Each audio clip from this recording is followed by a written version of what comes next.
In honor of Animal Cruelty Month, the Central New York SPCA kicked off its Captains Against Cruelty campaign. We are reaching out to the public to educate them, make them aware that it's Animal Cruelty Month. And becoming a captain against animal cruelty is really quite easy. You go out, ask your coworkers, friends, family members for donations to the SPCA. Donations that can help save a helpless animal's life, which in return will go to our animal cruelty investigations team. Smith says it's another way for the SPCA to get the word out and donations in.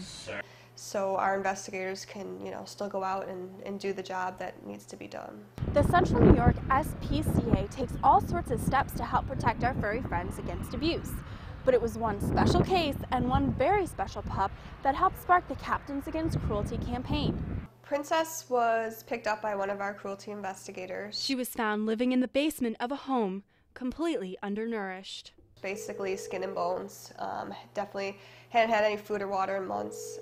She was on death's door when she came to us. Smith says no one thought Princess would make it through the night.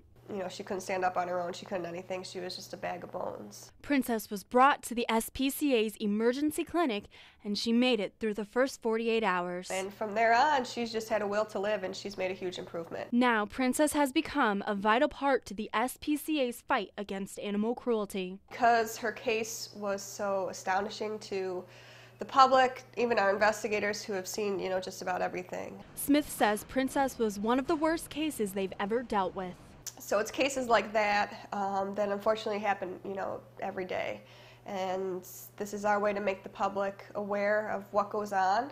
Things like this do go on a daily basis. And without the county's cruelty investigations team, these animals would have little help.